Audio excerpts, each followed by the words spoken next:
मिनिया सकल फोड़ के भाई, मेरुदंड को बींदे जाई। कितनी मणि है पीठ में? मणि कितनी है? 21। मिनिया सकल फोड़ के भाई, फोड़ के जाता है। इसका मतलब वो क्या है? मणि क्या भरा है उसमें? मांस। हड्डी के अंदर मांस है, जगह नहीं है। वो फोड़ के जाता है शब्दों को, या खून या और भी कुछ शरीर में जो और जगह है वो वहां भी है।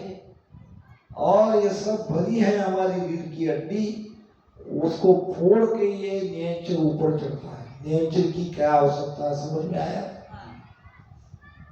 दूसरा कोई भी उस मणि को फोड़ के ऊपर चढ़ नहीं सकता। एक तो सीधा उल्टा चढ़ता है। मिनिया सकल फोड़ के भाई, मेरुदंड को बिंदे जाई। पार करते हैं मेरुदंड को ये नेचर। सिर ऊपर होए त्रिकुटी आवे, लाग्यो ध्यान नैन पलटावे। त्रिकुटी कैसे जाते हैं? सिर ऊपर होए, यहां सिर ऊपर होए त्रिकुटी आवे, और लागो ध्यान नयन पलटावे। ये सफेद सफेद बुबुल बाहर निकलते हैं, खिंचाव आता है, कनपट्टियां दुखती है, सिर में दर्द होता है। रात कीड़े के जैसे शब्द रात दिन चलता है। ये ध्यान है त्रिकुटी का। आंखें लाल हो जाती है। आत्मसात ग्रंथ में ध्यान के विषय में ये बात आएगी। त्राटक बन लगता है, इसका मतलब क्या? कोई अदृश्य शक्ति आपको ऊपर खींचती है। और यहाँ पे दर्द होता है, दर्द के साथ आंखों को लाल, आंखें लाल हो जाती है। आंखें लाल क्यों होती है? आंखें लाल इसलिए होती है कि यहाँ ऊर्जा आ जाती है। वो ऊर्जा के कारण ये आंखें लाल हो जाती है। और माथे में ये ध्वनि चालू हो जाती है। नहीं सुनना चाहते तो भी वो सुनाई देती है, चालू रहती है। ये पहली ध्वनि आती है रात कीड़े की आवाज। रात कीड़े समझते हैं? अंधेरे में तो जाते हैं तो एक तरह से एक कोरस सुनाई देता है कीड़ों को, बस वैसा कोरस सुनाई देता है, बराबर देता है।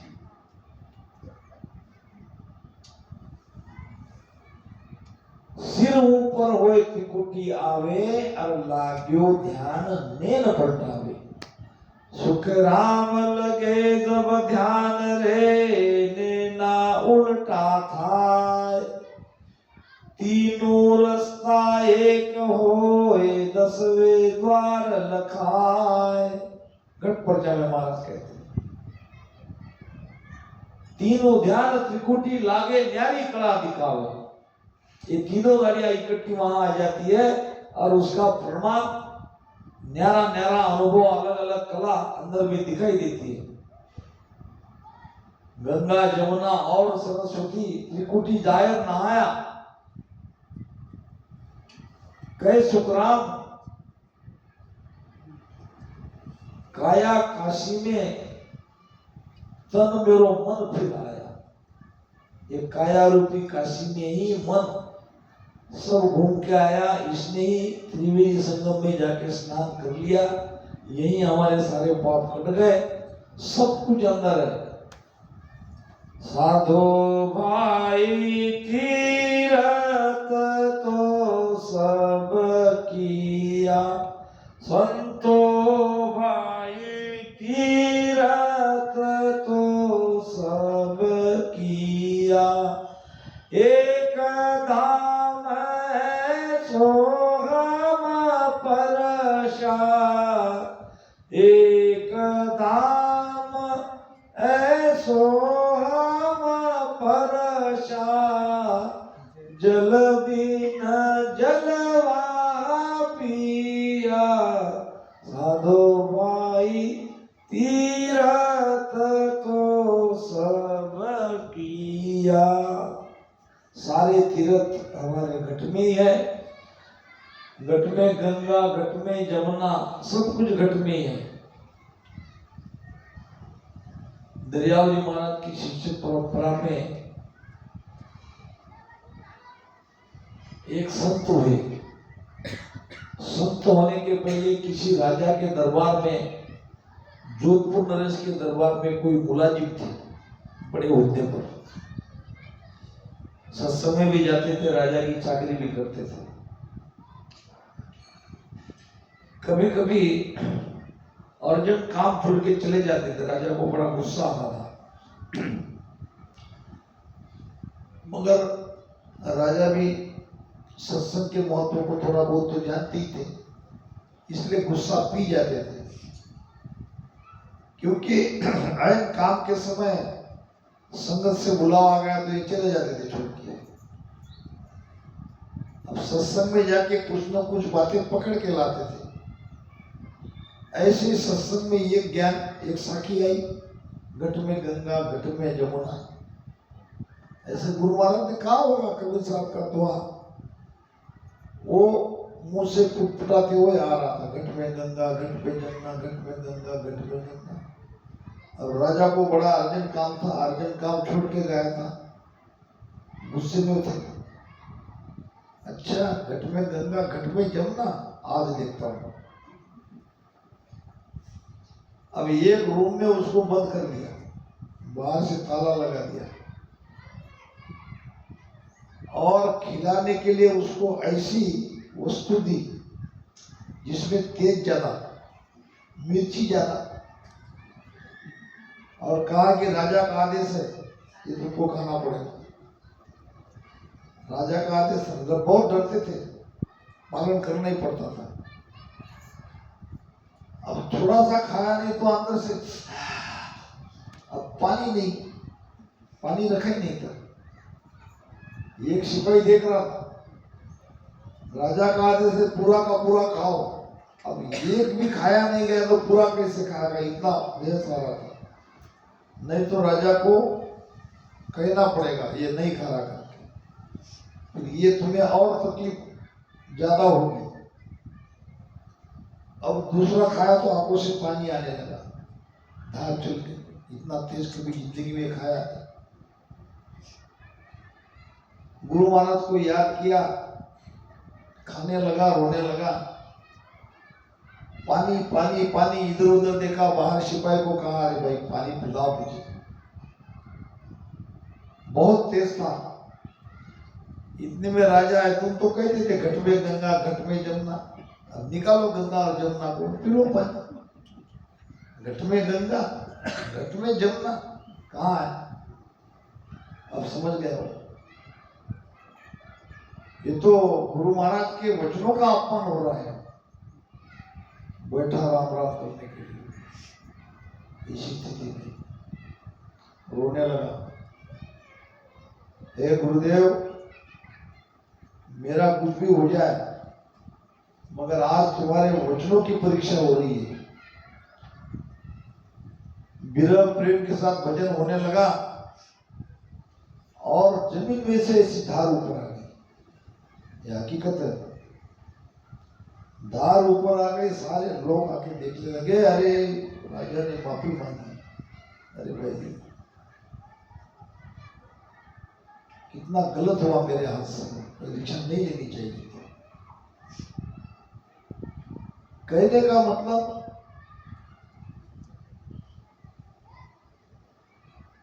भक्तों के साथ परमात्मा रहते हैं, भक्त को कभी अकेले नहीं रहने देते। एक अदृश्य, एक शक्ति, एक कवच हमारे साथ रहता है, राम राम भजन करने वाले के साथ।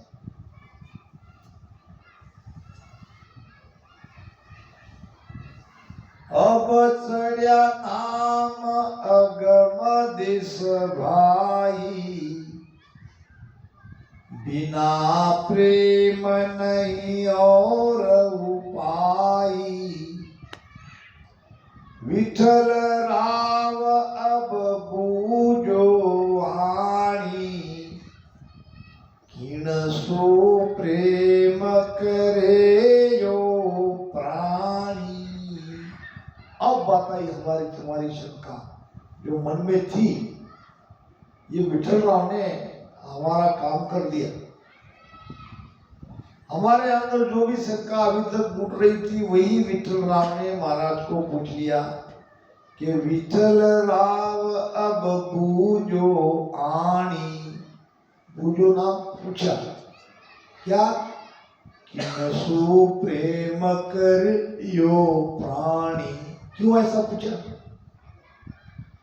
प्रेम करने के लिए दो चाहिए, एक के एक प्रेम कैसे करेगा? अभी तक तो कहा प्रेम से ही होता है, प्रेम से ही प्रकटता है, प्रेम से ही ऊपर चढ़ता है, प्रेम से ही किला ढाता है, नाम प्रेम के बस में है। अब राजा विठल राव गुरु महाराज को पूछ रहे हैं कि महाराज आपकी बात सत्य है, मगर प्रेम किससे करें? आपने वो तो बताया नहीं, प्रेम की महिमा तो बता दी। तुम देवल देव विद नहीं राखी, निराधार प्रेम विद भाकी। अगर मंदिर की बात करते, मूर्ति की बात करते, किसी फोटो की बात करते, किसी मनुष्य की बात करते तो समझ में आता। तुमने तो न देवल बताया, न मंदिर बताया, न मूर्ति बताई, न पूजा को कहा, न कुछ करने को कहा। मंदिर में देवी की पूजा, देवता की पूजा, मूर्ति की पूजा की विधि, उस पे प्रेम करने की विधि हम सब जानते हैं। अगर वो बात कहते कि जैसे मंदिर में जाके मूर्ति से प्रेम करते हो वैसे ही प्रेम तुम यहाँ लगाओ तो भी मैं समझ सकता था, मगर तुमने ऐसा कुछ भी नहीं कहा।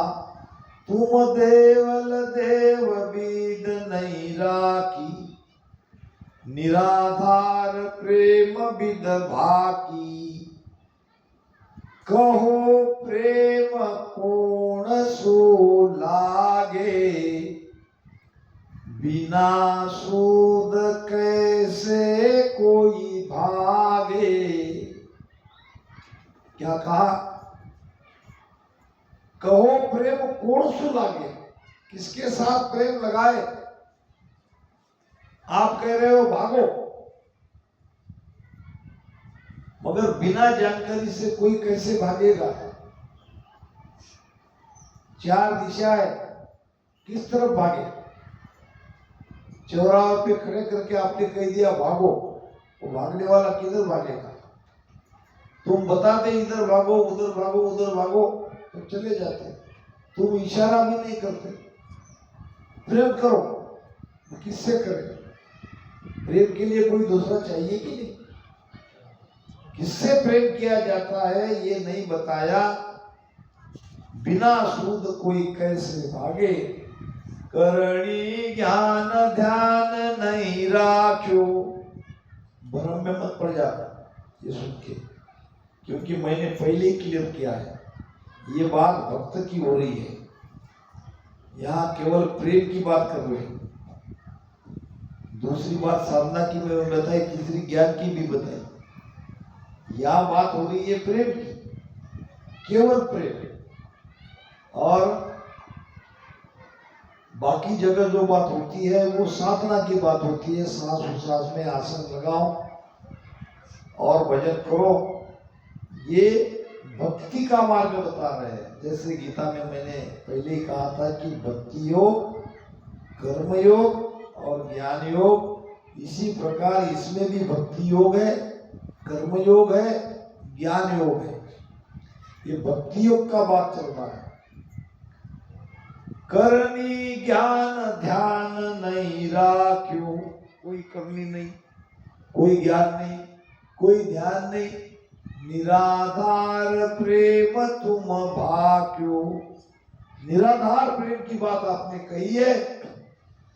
कै सुख राम प्रेम आधारा, सतगुरु शरण एक विचारा। क्या है आधार? केवल सतगुरु। सतगुरु से प्रेम करो और कुछ मत करो। जिनका हृदय कोमल है वो इस भेद से नाम की जागृति करा लेगा। हाँ, हालांकि नाम की जागृति सब में होनी ही चाहिए, वो सारे सिम्पटम्स आते ही है, मगर ये उपाय है प्रेम का। केवल गुरु से प्रेम करो, सारी चीजें अपने आप हो जाएगी। कैसे होती है?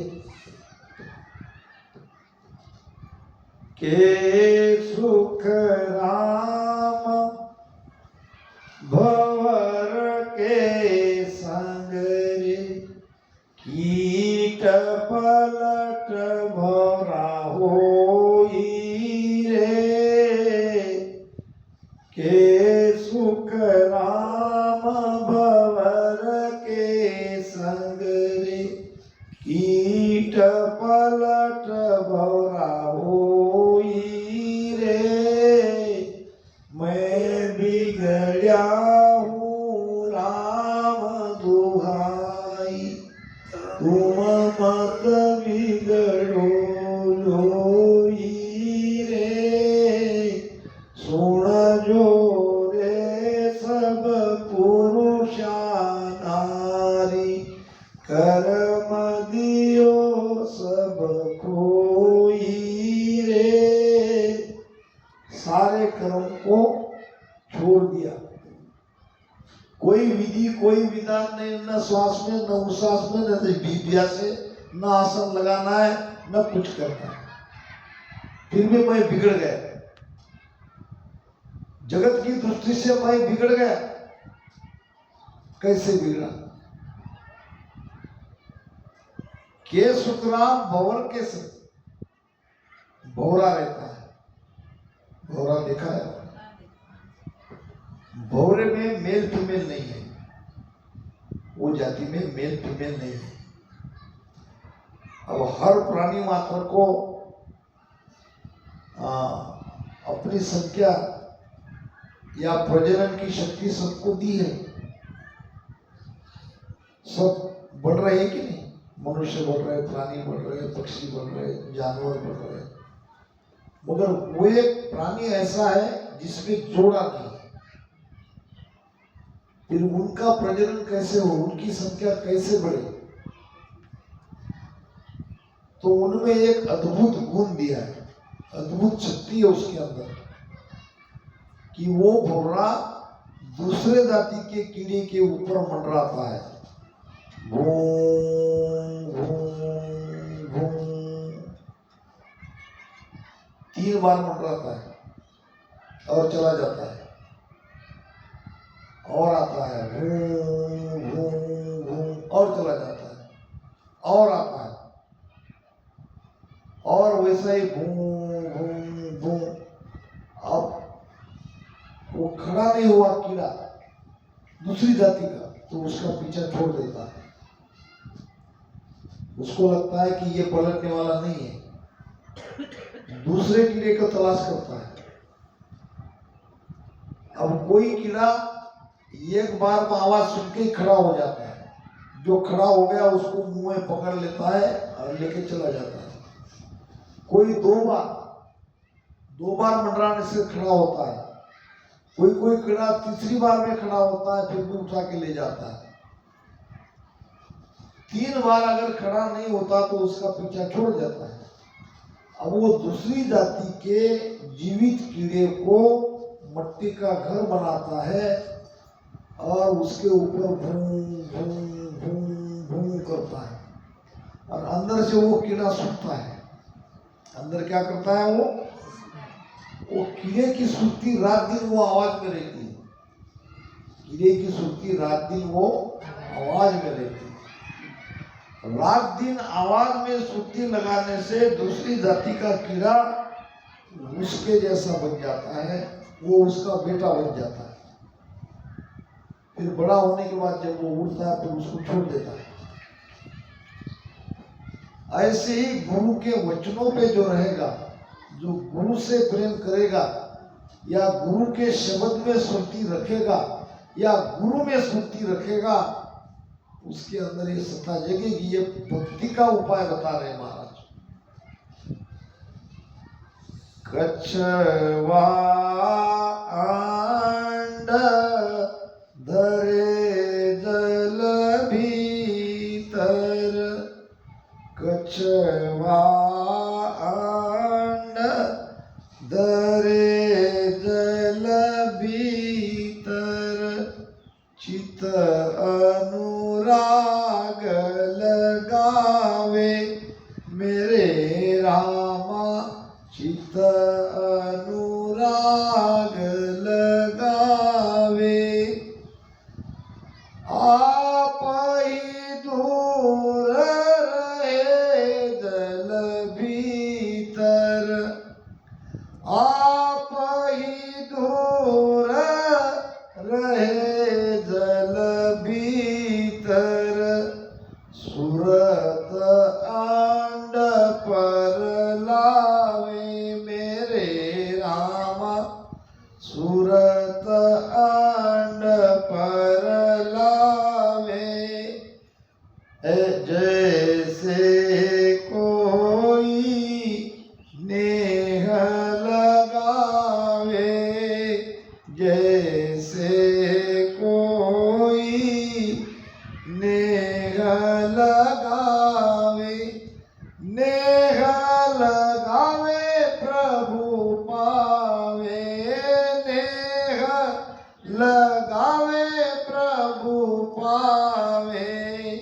जैसे कोई नेह लगावे।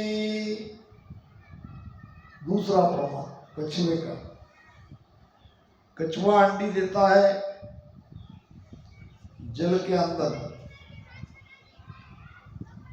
और वो वहां से दूर चला जाता है। क्यों?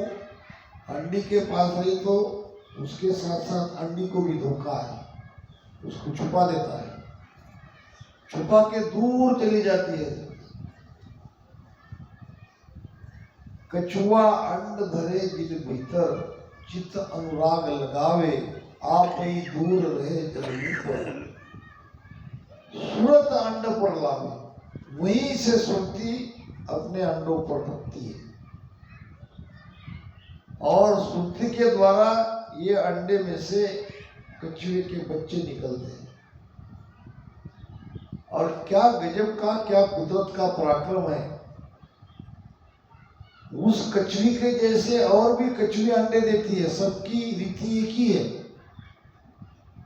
सब बच्चों की अंडों की मां दूर जाकर वहां से सुर्ती अपने अंडों पर लगाती है और जब अंडों में से सुर्ती के द्वारा अंडे पकते हैं, फूटते हैं, उसमें से बच्चे निकलते हैं तो इधर उधर नहीं जाते हैं, बराबर अपनी माँ के पास जाते हैं। ये बच्चे दूसरी माँ के तरफ नहीं जाएंगे, ये उसकी तरफ नहीं जाएंगे। जिसके ऊपर सुर्ती लगी है, यह है सुर्ती का पराक्रम। एक सुर्ती, एक कछुई अपने सुर्ती से अपने बच्चों को अपने पास खींच लेती है तो गुरु अपने तरफ क्यों नहीं खींचेंगे? गुरु भी तो ऐसा पावरफुल चाहिए खींचने वाला। और ऐसे पावरफुल गुरु मिले, उससे प्रेम करोगे तो शिष्य को कुछ नहीं करना पड़ेगा। आपको इसलिए भजन बताया जाता है कि गुरु को भी पता नहीं कि वो पावर अपने है कि नहीं है। क्या पता है कि नहीं है, समझ में थोड़ी आता है। वो तो कोई दूसरा प्रयोग करेगा तब जगेगा, तब पता चलेगा। कोई ये थोड़ी कहेगा कि मैं अमुक अमुक गुरु हूं, तुम भजन मत करो, क्योंकि गुरु भी ये चीज को जानता नहीं। गुरु भी अपने अंदर के पावर से अनभिन्न रहता है, क्योंकि वो तो हरदम शिष्य भाव में रहता है, क्योंकि अहंकार का बहुत बड़ा बाधा आता है। अगर ऐसा वो अपने आप को समझने लगे तो अहंकार आने में देर नहीं लगती। पूरी स्थिति हो गई तो ठीक है, नहीं तो यहां से जाके गिरने में देर नहीं लगती। किया कराया सब गया, जब आया अहंकार सब किया कराया दिल में मिल जाएगा। इसलिए वो भी अपने आप को यही समझता है कि भाई मैं भी तुम्हारे जैसा ही। मगर ये आपको एक विषय आया, इसलिए आपको ये रीत बता रहा हूं। अगर ऐसा गुरु है कचुई के जैसा, तो आपकी सुरती को खींच लेगा, अपने में मिला लेगा। सत्स्वरूप आनंद पद को गुरु पद भी कहते हैं। गुरु से प्रेम लग जाएगा, संसार से प्रेम छूट जाएगा। यही है उसका मोक्ष।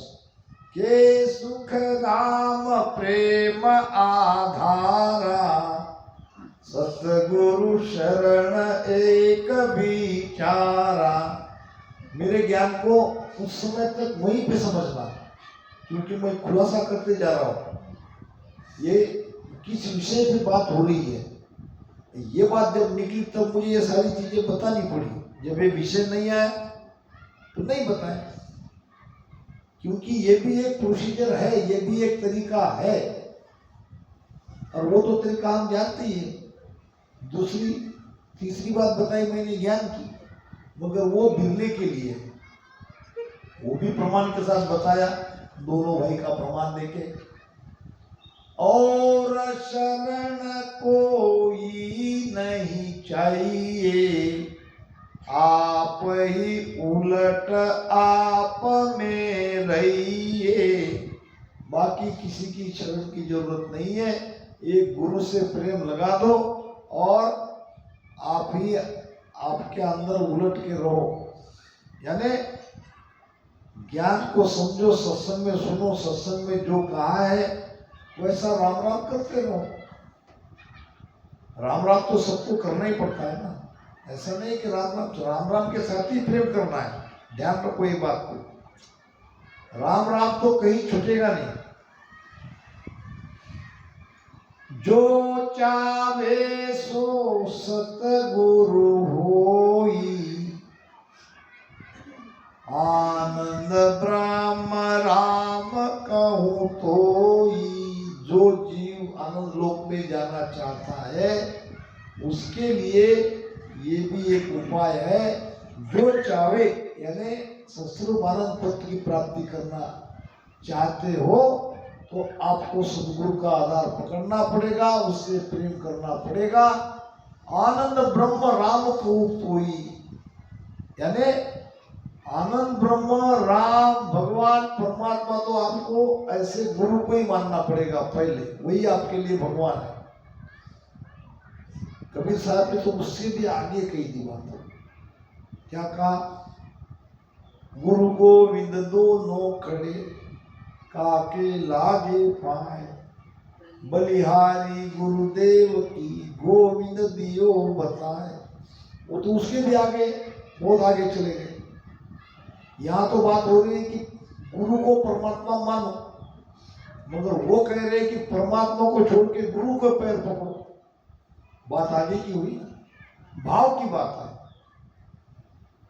जो चाहे सो सतगुरु होई, आनंद ब्रह्म राम को तोई। आपके लिए आपका सदगुरु ही आनंद पद है, आपके लिए आपका सदगुरु ही सत्स्वरूप है, आपके लिए आपका सदगुरु ही सब कुछ है। अगर इस प्रेम के माध्यम से मार्ग से मोक्ष में चाहते हो तो गुरु को इस प्रकार से आपको मानना पड़ेगा। दूसरा कोई उपाय नहीं है। नहीं तो भजन में लग जाओ, श्वास में सिद्धासन लगाओ और भजन करो, नहीं तो ज्ञान सुनते रहो। कभी न कभी ज्ञान की चोट लगेगी, वो समय का इंतजार करो। और सबसे बढ़िया तरीका यह है, अगर आपके भाग्य से आपको अगर ऐसा सदगुरु मिले तो छोड़ना नहीं। महाराज कहते हैं,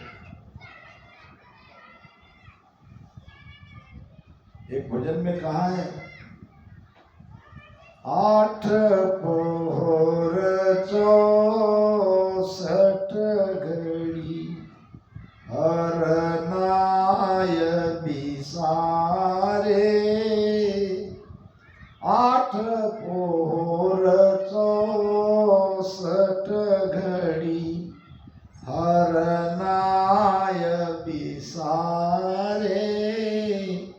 सो साधु सुख राम के बहुता हंस तारे। सो साधु सुख राम के बहुता हंस तारे।